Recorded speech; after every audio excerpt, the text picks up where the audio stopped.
I'm back, y'all. I hope everyone had a great weekend to go along with all the high school football that was going on. One of those was Lake Linden Humboldt against North Central. North Central won the regular season matchup 34-22.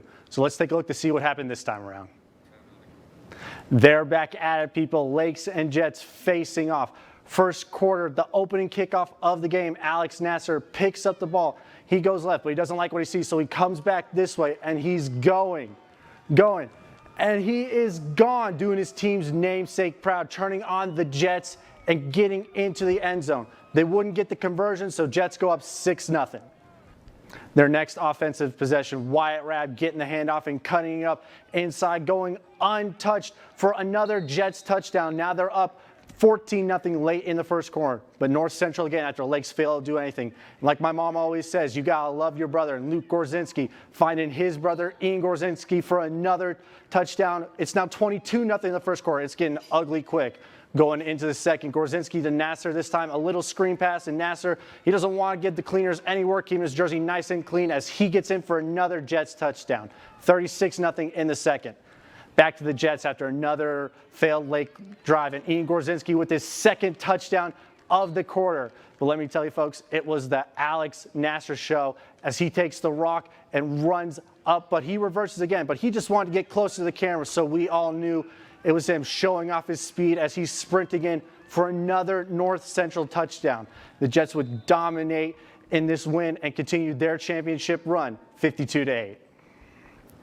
Fans showing up for their teams as the West Iron County WYKONS host the Broncos of Bark River Harris. In the first quarter, Nolan Anderson with the deep shot.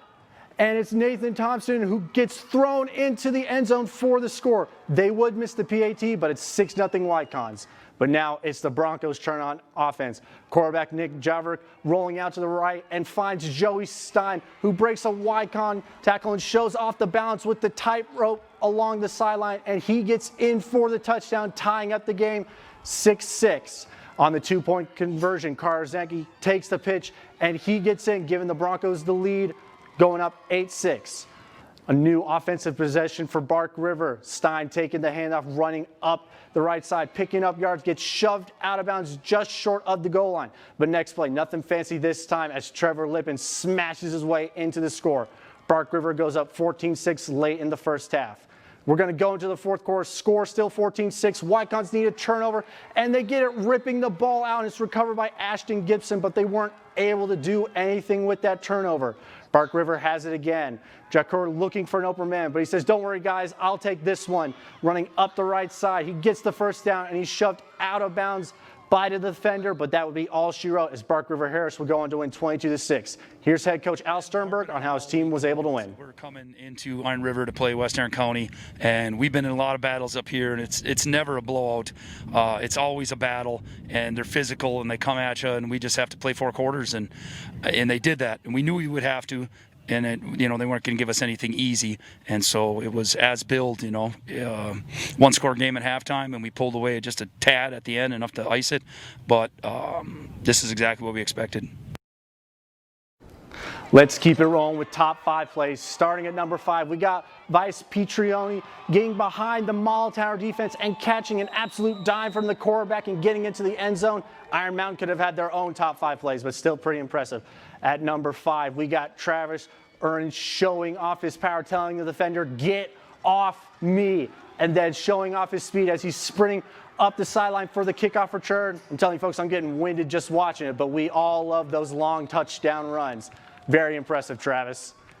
At number 3, back to Iron River, the Anderson to Thompson connection with Nolan Anderson hooking up and refusing to go down as Thompson, who uses every inch of his body to get into the end zone. I love the effort there, guys.